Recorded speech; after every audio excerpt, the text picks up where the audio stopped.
Bonjour à tous et à toutes. Nous nous retrouvons à nouveau dans le cadre des semaines de la maternelle avec un sujet aujourd'hui plus en lien avec la littérature jeunesse. Je vais laisser les intervenants d'aujourd'hui de Florence et Sophie se présenter plus précisément. Elles viennent du sud de notre département, voire d'un autre département situé au sud du nôtre, et elles vont nous présenter la malle Pichou. Je leur donne la parole.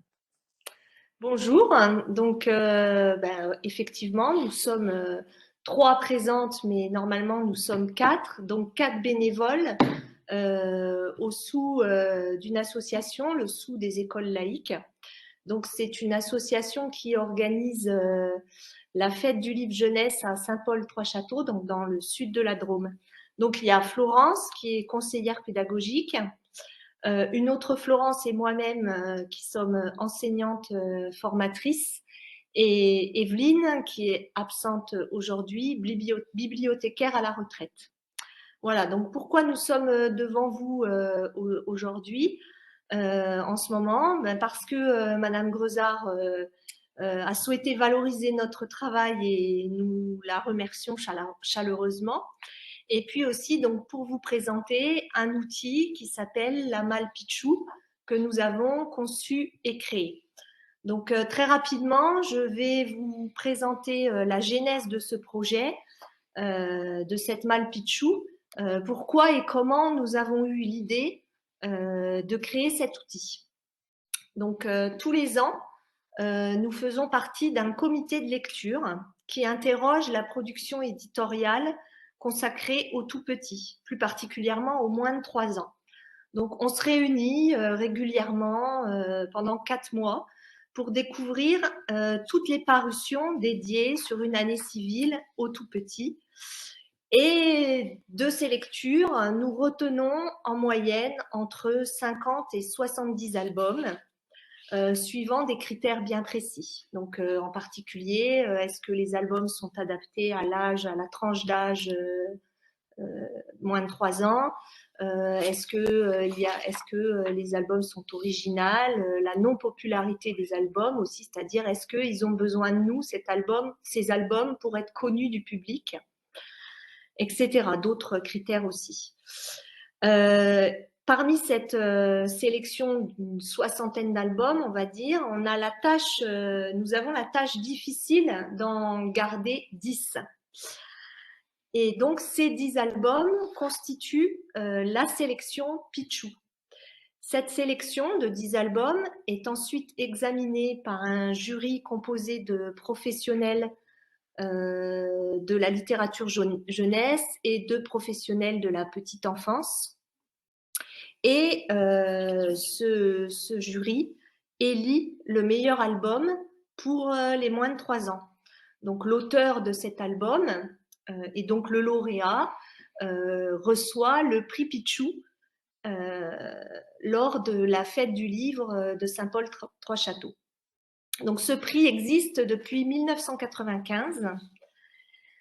Et puis, alors voilà, donc ça c'est notre partie comité de lecture, sélection des 10 albums pour le prix Pichou. En fait, on s'est dit, c'est dommage que cette sélection de 10 albums qui pour nous semblent des albums de grande qualité ne soit uniquement au service du prix Pichou lors de la fête du livre de Saint-Paul-Trois-Châteaux.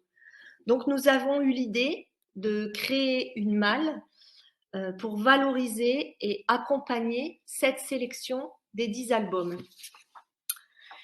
Nos objectifs généraux, on va dire, à travers, mais c'est pas que ces objectifs-là, on vous détaillera un peu plus dans la suite de notre intervention, mais les deux gros objectifs de cette malle sont d'outiller les professionnels de la petite enfance en leur proposant des albums littéraires de qualité pour les tout petits, mais aussi des situations de médiation. Comment utiliser ces 10 albums? On propose des situations de médiation autour de ces 10 albums. Le deuxième objectif, c'est d'enrichir la culture littéraire donc aux professionnels de la petite enfance en leur faisant découvrir d'autres auteurs, d'autres illustrateurs pour la jeunesse. Donc aujourd'hui, nous allons vous présenter la Malpichou qui correspond à la sélection des 10 albums de 2020. Donc, on est sur la production éditoriale de 2019. Donc, ce projet, Prix Pichou et Malpichou, est financé par le sous des écoles laïques de Saint-Paul-Trois-Châteaux, donc association dont nous sommes bénévoles, et un partenaire local du site du Tricastin, dans la Drôme. Donc, comment va se dérouler notre intervention? Dans un premier temps, on va vous présenter donc les 10 albums de la sélection en vous expliquant rapidement pourquoi ces 10 albums ont été retenus parmi toutes les parutions de l'année 2019. Et puis, dans un second temps, nous vous présenterons quelques activités de médiation que nous proposons dans la Malpichou pour accompagner cette sélection des 10 albums. Donc, les 10 albums. Le premier, Le chat et la coccinelle, aux éditions Le Diplodocus. Un chat, donc sur les diapos suivantes, on va pouvoir voir quelques extraits d'illustrations. On n'a pas les albums avec nous parce qu'ils sont dans les malles, et les malles sont empruntées par des écoles en ce moment et une crèche aussi. Donc, on a pris quelques photos, on a réussi à les récupérer pour prendre quelques photos. Donc, le chat et la coccinelle. Un chat poursuit une coccinelle, donc il aimerait l'attraper, jouer avec elle, la garder entre ses pattes, mais elle est trop rapide. Donc, c'est avec simplicité dans le choix des couleurs et la technique d'illustration. Ici, le crayon gris par Mathias Friman et des couleurs qui sont uniquement du rouge, du jaune et du bleu. Que l'auteur Laurie Cohen et Mathias Friman réussissent à nous emporter dans cette folle poursuite où l'on devient chat en pourchassant sa proie. Donc les illustrations sont délicates, le récit est linéaire et on suit la course du chat. La fin est inattendue et cet album correspond très très bien à la tranche d'âge. Un second album, donc de la sélection, Lune, aux éditions Mémo. Donc la nuit est tombée. En sortant du cirque, un enfant chemine avec son amie la Lune. Celle-ci l'accompagne depuis toujours, à la maison ou dans ses sorties nocturnes. La Lune rassure et comme une amie dans la nuit, elle veille sur l'enfant. Donc l'auteur, Junko Nakamura, nous propose un récit magique, tant dans le texte que dans les silences. Les illustrations sont plastiquement très intéressantes. L'auteur joue avec les clairs-obscurs et c'est un livre en fait très poétique et très rassurant sur le thème de la nuit. Troisième album de la sélection, Englouti, aux éditions Mémo d'Émilie Vast. Donc, quelque chose approche dans ce livre au début.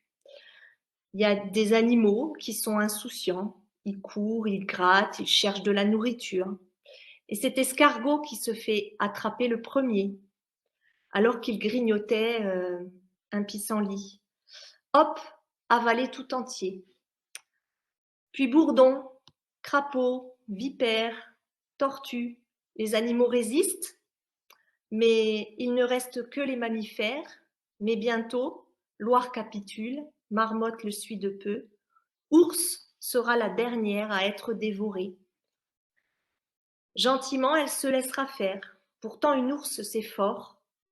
Pourquoi n'a-t-elle pas résisté? Parce que le monstre qui engloutit tout sur son passage n'est autre que la terre, qui engloutit les animaux pour mieux les protéger l'hiver. Donc nous avons aimé le mystère qui entoure cet album, cette histoire au début, la douceur, la poésie, la personnification de la terre, le talent d'Émilie Vast pour aborder un sujet scientifique et le rendre accessible aux petits. Je passe la parole à ma collègue pour la suite de la présentation. Donc voilà, bonjour. Du coup, je prends la suite pour vous présenter dans ma couverture. Alors, c'est un album avec un petit format. C'est un cartonné donc, qui est illustré avec des tons pastels qui le rend tout doux.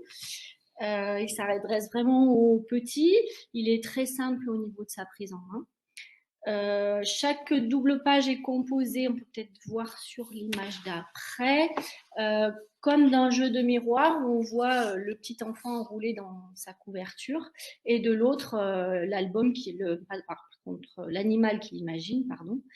Voilà, il est très facile aussi d'exploitation parce que l'enfant il peut reproduire toutes les postures du bébé et ainsi on peut les reproduire avec lui. Ensuite, l'album suivant, c'est Les larmes de Sybille Delacroix chez Bayard. Alors, celui-là, c'est un album très poétique. On a trouvé qu'il était très élégant et assez raffiné, de par le choix des couleurs. C'est bleu, gris, vert. Voilà, qui illustre assez bien ce propos et qui parle d'un grand thème qui touche les plus petits mais aussi les plus grands, qui sont les pleurs. Et l'album commence ainsi, on peut voir en haut à gauche les deux portraits du petit garçon et la petite fille, donc c'est le début de l'histoire. Parfois, quand on a des bleus au cœur, ça déborde par les yeux et on pleure.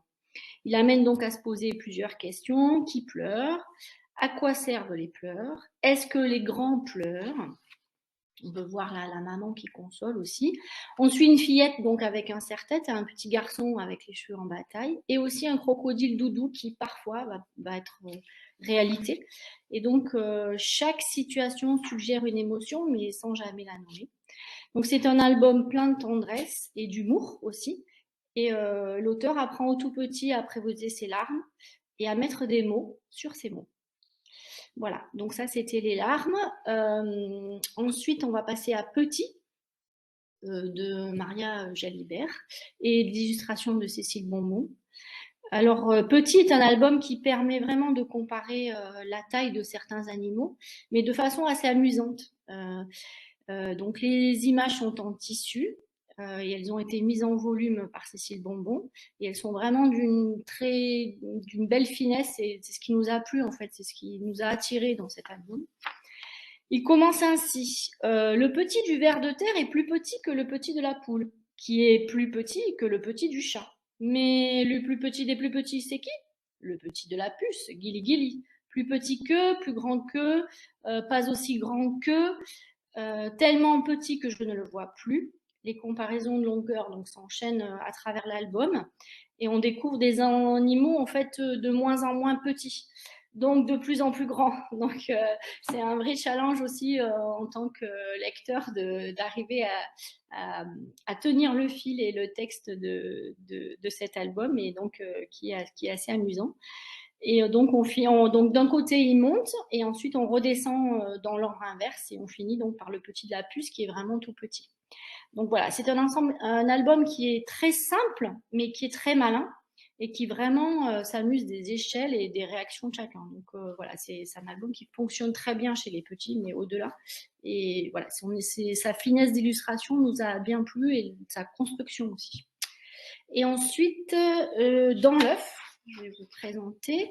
Alors, dans l'œuf, c'est un album à compter avec 12 œufs dans une page, 12 petits qui sont prêts à naître et donc on va avoir 12 éclosions et 12 animaux qui grandissent et qui prennent désormais de plus en plus de place et d'aise au niveau de la double page. Et donc, voilà, mais au fil des pages, il y a des animaux qui disparaissent et sans qu'on s'en aperçoive vraiment au départ. On comprend qu'en fait, qu'il y a un animal qui est vorace et qui n'est pas très poli non plus d'ailleurs. Il est plutôt gourmand et de l'air de rien, il avale tout le monde, il engloutit ses compagnons de page et sans leur dire ni bonjour, ni s'il te plaît, ni merci. Mais malheureusement pour lui, donc on voit bien sur la dernière image que c'est le python, il y a toujours plus vorace que soi. Donc voilà, ça c'est la chute de cet album et qui vraiment qui plaît au 03 mais au-delà. Et donc, je passe la main à la deuxième Florence pour la suite. Donc, bonjour à tous. Voilà, nous allons poursuivre avec les derniers albums de cette sélection avec un renard, donc de 4 des éditions l'École des loisirs. Cet album, voilà, il nous a particulièrement touchés. C'est un album à compter, mais qui a vraiment, qui fait preuve d'une très très grande originalité. Donc, bien qui dit renard, dit aussi un peu futé, rusé. Donc, effectivement, un renard affamé, 2 yeux rusés, 3 poules dodues, 4 pattes de velours. Voilà qui promet du suspense. D'un côté, on voit la ruse du renard, et de l'autre côté, les poules qui font une certaine cohésion contre cette ruse. Car bien sûr, non contente de nous apprendre à compter jusqu'à 10, cette aventure-là se termine même jusqu'à 100. Donc 100 poules, imaginez-vous, eh bien 4 aides usent d'une palette éclatante de couleurs. C'est pour cela qu'on a été vraiment très très très très touchés par cet album-là. Des techniques de collage, de peinture et d'impression diverses qui permettent aux animaux, aussi bien au niveau des poules que du renard, de donner cette impression de virevolter. Donc, c'est toutes ces originalités-là que nous avons vraiment appréciées. Un album à compter, pour le coup, très, très original. Voilà, je vais poursuivre donc avec l'album 4 pattes de Gaëtan Dorémus des éditions Rouergue. Donc, c'est cet album-là qui a remporté le suffrage du jury. Donc, c'est cet album qui a été récompensé par le prix Pichou, donc pour la sélection de 2020. Donc, voilà. Ce petit ourson nous a aussi vraiment interpellés. Alors, Gaëtan de Rémus, ce n'était pas la première fois qu'il présentait ce personnage-là. Il l'avait déjà créé lors d'un autre album édité quelques années auparavant qui s'appelait Tout doux. Donc, en fait, en gros, dans l'album Tout doux, c'était la rencontre entre l'ours et l'ours, donc du coup, les parents de ce petit ours. Et tout à coup, voilà, à 4 pattes, on voit apparaître ce petit ours.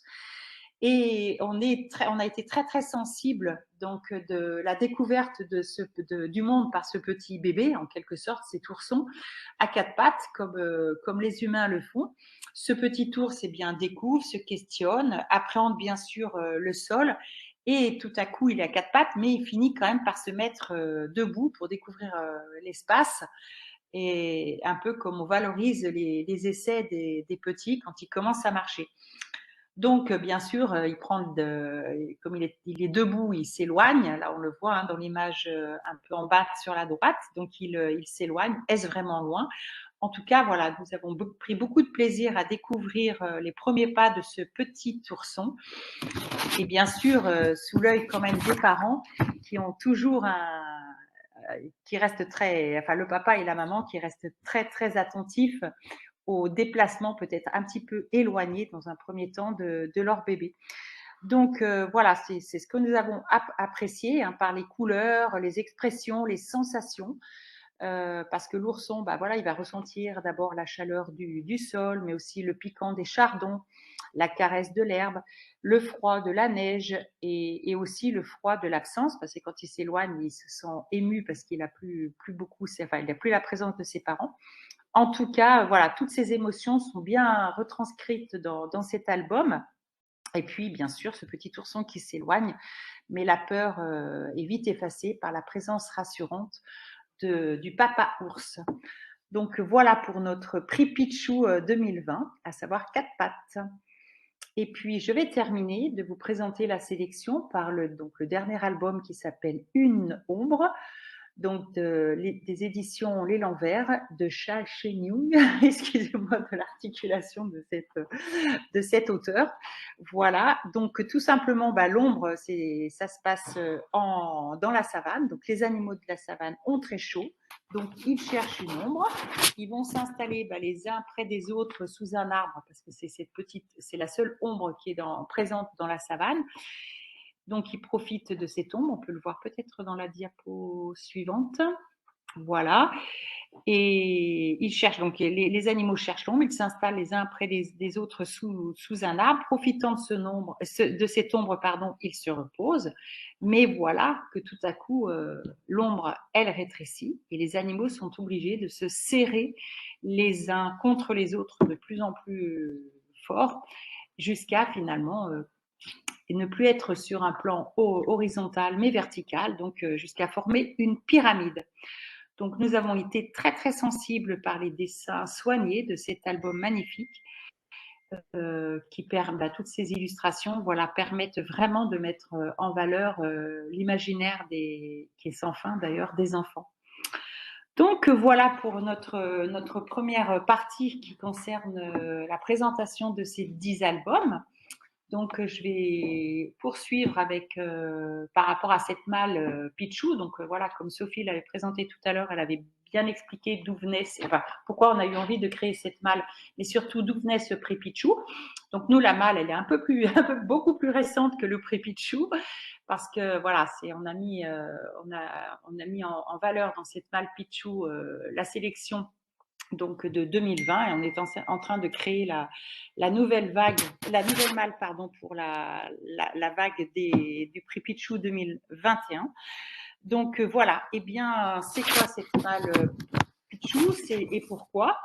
Tout simplement, vous avez vu que cette malle, donc c'est pour le coup, alors c'est pas une malle comme on peut l'entendre comme malle de trésor, mais c'est plutôt une grande valise qui va recueillir donc dans un premier temps les 10 albums qu'on vient de vous présenter et ainsi que tout le matériel qui correspond aux différentes activités de médiation pour lequel on a réfléchi et qu'on a créé. Donc tout le matériel nécessaire à ces activités de médiation est présent donc dans cette grande valise ainsi que le guide d'utilisation. Donc, bien sûr, un des objectifs principaux de cette malle, c'est de former donc les professionnels de la petite enfance et aussi les enseignants donc des écoles maternelles en leur proposant un outil de médiation pour accompagner la découverte et la lecture de ces albums. Mais bien sûr aussi leur permettre d'enrichir leur pratique à partir d'activités riches et originales. Donc voilà notre malle Pichou. Donc je vais redonner la parole à Sophie qui va présenter quelques activités et qui va commencer par le sac à souvenirs. Donc le sac à souvenirs. Donc cette médiation qui est proposée donc dans cette malle permet aux enfants de se créer des souvenirs pour évoquer les histoires et pour tisser des liens entre les histoires.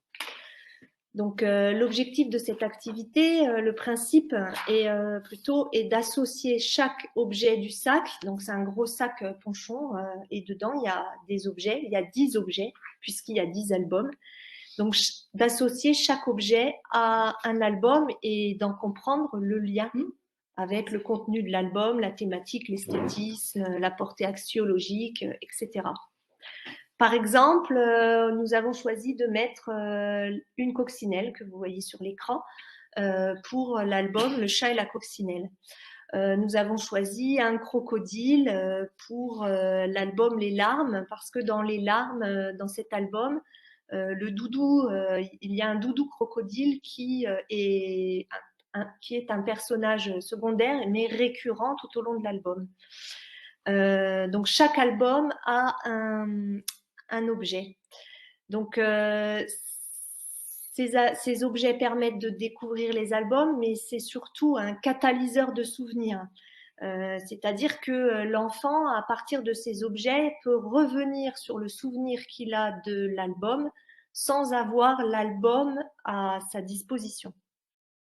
Donc, comment on peut utiliser ce sac à souvenirs? Donc, dans le guide d'utilisation qui est présent dans la malle, nous proposons plusieurs déroulés possibles. Donc, lors de la découverte, on peut rester sur la diapo. Merci. Lors de la découverte de chaque album, donc on pioche un objet dans le sac et nous, adultes, on sait à quel album correspond cet objet. On va lire l'album correspondant et ensuite, on va demander aux enfants de mettre en lumière le choix du souvenir, c'est-à-dire pourquoi on a mis cette coccinelle pour le chat et la coccinelle. Donc, il y a des objets qui sont assez simples à trouver, il y en a qui sont un peu plus complexes. On peut aussi, voilà, quand on a lu tous les albums de la Malle, proposer aux enfants les albums et les souvenirs et leur demander d'associer les albums et les souvenirs. Et puis, on peut, surtout ce qui est intéressant, c'est d'utiliser ces objets, comme je vous le disais au début, sans les albums. Donc, l'objet est un moyen de faire parler de l'album sans avoir l'album sous les yeux. Donc, l'enfant fait donc appel à ses souvenirs qu'il a de ses lectures, de ce qu'il a compris, de ce qu'il a ressenti. On peut utiliser aussi plusieurs objets. C'est-à-dire que, alors, si on n'utilise qu'un objet, on va prendre un objet, on va demander aux enfants de dire ce qu'ils se souviennent par rapport à l'album qui correspond à cet objet, ou ce qu'ils ont aimé, ce qu'ils n'ont pas aimé. On peut aussi utiliser plusieurs objets ensemble pour comparer et tisser des liens entre les albums. Par exemple, si on prend la coquille d'escargot qui correspond à l'album Englouti et l'œuf qui correspond à l'album Dans l'œuf et qu'on les met ensemble, on peut aussi demander aux enfants pourquoi, à votre avis, est-ce qu'on peut mettre ces deux souvenirs ensemble? Qu'est-ce qui fait? Quel est le point commun ou la différence dans ces deux albums auxquels ils font référence? Donc ici, par exemple, dans Englouti et Dans l'œuf, ce sont des histoires où il y a beaucoup d'animaux et où ces animaux se font engloutir par la terre dans Englouti et engloutir par le python dans l'album Dans l'œuf. On peut aussi, par exemple, rapprocher aussi la lampe torche, qui est le souvenir pour l'album Lune, et le sable, qui est le souvenir pour l'album Une ombre, parce que là, cette fois-ci, on est dans l'opposition, c'est-à-dire que dans Lune, ça se passe la nuit et dans Une ombre, ça se passe le jour parce qu'il y a le soleil qui fait l'ombre. On peut aussi, par exemple, rapprocher le papillon, qui est l'objet souvenir de l'album Dans ma couverture, où le petit enfant subit des transformations avec sa couverture, et la lampe torche Lune, parce que, par exemple, ce sont des albums avec des personnages humains. Donc, à travers ce sac à souvenirs et à travers ce tissage de liens entre les albums, on construit aussi des connaissances littéraires. Voilà, quels sont les personnages? Sont-ils les mêmes dans tel ou tel album? Sont-ils différents? On peut aussi travailler sur la structure textuelle chez les plus grands. Voilà. Un autre objectif de la Malle, et pas des moindres, pour nous, il est très important, c'est d'amener les adultes et les enfants, les adultes aussi, à vivre ensemble des moments uniques autour d'œuvres littéraires. Donc, je vais passer la parole à Florence, qui va vous expliquer ça. Alors, en fait, c'est vrai qu'on a attaqué par le sac à souvenirs parce que Sophie doit nous quitter assez rapidement. Mais c'est vrai que le premier moment magique avec cette malle, c'est l'arrivée dans la classe. Et ou dans le lieu, c'est-à-dire voilà, le fait de la poser dans un coin et voilà, on peut laisser le lieu de lecture, la poser dans un coin, les enfants se questionnent, mais maîtresse, tu fais quoi là? Tu pars en voyage? C'est quoi cette valise? Donc on met un peu en appétence nos élèves et on crée tout un lien et toute une curiosité autour de cette malle dans laquelle on va se poser des questions. Et un autre moment fort qu'on a pensé, c'est de lire chaque album de la Malle dans un lieu différent, un lieu de lecture différent, pour aussi créer du souvenir et créer quelque chose une émotion forte. Et donc, c'est vrai que c'est assez magique d'aller lire dans plein de lieux, alors qu'ils peuvent être dans un espace clos, dans l'école, mais aussi en dehors de l'école, pour aller visiter d'autres lieux. Et donc ça marque réellement les élèves voilà, pour souvenir, on a lu Lune dans une cabane toute sombre avec une lampe de poche. Et ça vraiment, dans les yeux des enfants, c'était assez extraordinaire et ils en reparlaient. On a lu Quatre pattes assis entre du goudron et de l'herbe. On a pu lire Une ombre dans le sable. On a pu lire Dans l'œuf, dans une ellipse, dans une autre classe. On a pu lire aussi Dans la couverture, qui a vraiment sur une couverture et avec une couverture. Et du coup, ça les met aussi en attente parce qu'à chaque fois, ils disent « Mais maîtresse, où est-ce qu'on va lire le prochain livre? Où est-ce que tu vas nous emmener ?» Voilà. Et donc ça lien vraiment... c'est une vraie aventure voilà, pour les élèves et aussi pour l'enseignante. Et donc, ça met tout le monde dans la même aventure. Voilà, donc c'est assez fédérateur et ça crée un horizon d'attente. Et puis, comme j'ai pu vous dire aussi, cette valise, elle peut voyager de classe en classe et même, voilà, tout le monde partage cette aventure. Et même les ATSEM, voilà, pour souvenir, j'avais laissé ça dans un coin de ma classe et j'avais absolument rien dit. Et elle me disait, mais qu'est-ce que tu fais? Mais qu'est-ce qu'il y a dedans? Voilà. Donc, voilà. Et puis ensuite, petit à petit, vous avez vu aussi que dans cette valise, il y a un énorme doudou, on peut laisser dépasser quelque chose, on peut voilà, jouer le mystère au niveau de cette valise et vraiment ça fédère les enfants et la maîtresse qui prend du plaisir aussi à les emmener dans cette aventure. Et bah aussi ça peut être toute une classe, toute une école, etc. Et ensuite, on a imaginé que, bon, certes, les lieux de lecture, mais on voulait emmener les enfants vers les cinq sens, vers l'ouïe, le toucher, vers des activités qui développent les cinq sens. Donc, je vais vous donner la parole à Florence. Alors, par rapport à la clé des sons, donc sur cette clé USB, vous allez pouvoir trouver différentes choses. Donc, des sons qui se rapportent généralement aux cris des animaux, par exemple le miaulement du chat pour l'album Le chat et la coccinelle, mais aussi des sons, des pas par exemple des pas sur le gravier pour quatre pattes. Voilà, donc vraiment des sons. Et puis des comptines et des poésies et des chants en lien avec les albums, en lien avec les 10 albums. Donc voilà, un matériel aussi qu'on voulait, comme vient de le dire Florence, travailler aussi sur, pour le coup, sur d'autres sens que seulement la vue.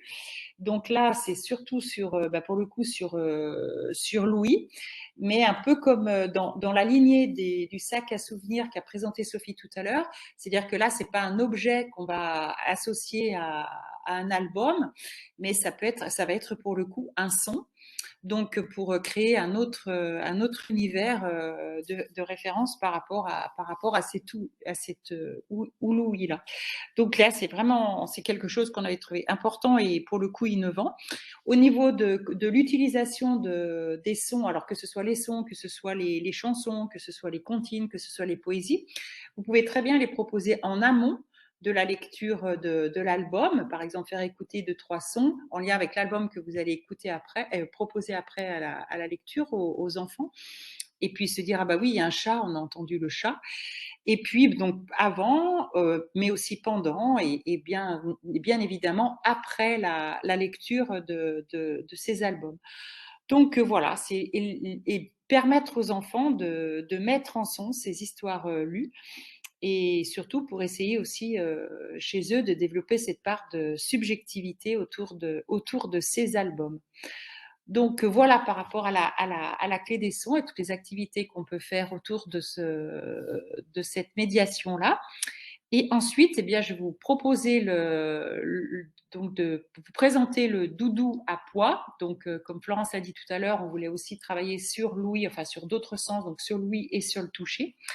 Donc là, le doudou à pois, c'est un gros ours hein, qui a la même taille quasiment que les enfants. Donc il y a ce côté affectif, on aime se réfugier contre ce gros ours. Il y a aussi ce côté mascotte, et comme le disait tout à l'heure Florence, on peut laisser passer qu'un bras ou qu'une oreille de la malle, comme le mal au trésor, on se dit qu'est-ce que ça peut être. Il y a ce côté suspense, voilà. Donc ça, c'est vraiment côté mascotte, côté affectif de notre objet, donc l'ours. Et puis, par rapport au doudou à pois, en fait, on a sélectionné, alors pas tous les albums, parce qu'on a eu un petit peu de mal de trouver des textures qui pouvaient se rapporter aux albums. Donc, en fait, voilà, imaginez-vous que chacun des disques que vous voyez, par exemple l'orange, le bleu, le vert, ils sont scratch, donc on peut les enlever. Ils ont une matière complètement différente les uns des autres, et on essaye ça permet d'évoquer l'animal. Par exemple, le rond beige marron clair là qu'on voit sur la gauche, c'est de la polaire, donc ça renvoie à l'ours, voilà. Et en fait, ils sont recto verso, donc de l'autre côté, il y a la première de couverture pour retrouver et replacer du coup au bon endroit le disque en fonction de l'album qui peut être évoqué. Donc voilà pour pour le travail différent sur les autres sens, à savoir l'ouïe et le toucher. Voilà. Mais le format du doudou est très très appréciable, et ça évoque la douceur qui est commune par rapport à toutes ces histoires lues dans ces 10 albums. Donc voilà pour d'autres. Il y a plein d'autres activités, mais on vous a proposé un petit panel de celles qui nous paraissaient les plus innovantes. Voilà, je redonne la parole à Florence pour la suite. Juste, moi, je vais faire un petit complément au-dessus. On a 2 mâles. Dans une, il y a l'ours, qui au départ, on l'a choisi parce que c'était 4 pattes et c'était le prix Pichou. Et dans la deuxième mâle, c'est un énorme boa rose à pois. Donc voilà. Donc en fonction c'est le hasard, hein, en fonction de la mâle, on n'a pas le même doudou, mais il est aussi énorme que l'ours, donc aussi impressionnant. Voilà. Du coup, vite fait, parce qu'il nous reste pas beaucoup de temps, donc 3 activités phares aussi dans la malle, à la loupe, où on a décidé de sortir quelques illustrations des albums, aussi pour aiguiser l'œil des petits à aller voir les illustrations, à observer le travail de l'illustrateur, à s'apercevoir que selon les albums, l'illustration est complètement différente. Voilà, et avec 2 niveaux, hein, vous voyez, il y a des images roses et des images bleues. Au revoir Sophie. Et du coup, voilà, il y a 2 niveaux pour les plus grands et les plus petits. Ensuite, il y a une autre activité, je crois que c'est le zoo des animaux qui est après. Ouais, le zoo des albums. Là, c'est pareil, on a choisi d'illustrer chaque personnage de l'histoire par une image réelle, et pour qu'on puisse faire la comparaison entre le fictif et le réel. Qu'en fait, le réel, il est toujours le même. Que quand on parle d'un zèbre, alors, il ressemble toujours à un zèbre. Par contre, si je croise dans tous les albums, il n'aura pas la même apparence. Et là, on est la même chose que pour l'ours, par exemple. Donc voilà, on trouvait important pour les petits de relier le réel au fictif. Et la dernière, c'est à la loupe, non, c'est la chasse aux mots, pardon. Et là, c'est pareil, on a trouvé important d'éveiller la curiosité des petits sur la sonorité de la langue, sur la beauté du texte. Je m'éveille papillon dans le silence de la nuit. On trouve que ces phrases, les auteurs, il y a de la qualité dans le texte, et on a voulu mettre une focale sur la qualité de ce texte. Voilà, je suis assez rapide, assez brève pour qu'on puisse terminer. Mais voilà. Donc, en conclusion, donc c'est pour avoir vécu cette expérience avec mes élèves, voilà, pour l'avoir expérimenté, c'est une vraie aventure, c'est un vrai partage. Voilà, c'est un vrai bonheur. Et voilà, si je reviens sur les lieux de lecture dont je vous ai parlé tout à l'heure, je peux vous dire et je peux vous rappeler, je peux rappeler des émotions de chacun de mes élèves quand on a lu les histoires, et eux-mêmes s'en rappellent. Ils me disent ah oui, celui-là, je me rappelle, on l'a lu là. Donc c'est vraiment les lieux, enfin toutes ces activités sont vraiment ancré, enfin, au niveau des enfants, ça a vraiment une réelle trace. Et au niveau de l'équipe et au niveau de l'école, et voilà, ça crée un événement, et on voit la littérature de jeunesse d'un autre œil, en fait. Voilà. Et donc, on crée du plaisir pour l'enfant et pour l'adulte. Voilà. Et donc, pour vous dire que nous sommes en train de créer une deuxième malle avec la sélection 2020, qui est... 2021. Non, sur le 2021. 2021. Mm. Non, ouais. Ouais. Et voilà, et du coup, pardon, et voilà, qui sera pas du tout la même chose. On a inventé d'autres activités. Là, on avait chaque album avait toutes les activités. Cette fois-ci, ce sera un album, une activité. Voilà. Donc, on est en plein dedans, on espère la finir pour le mois d'avril.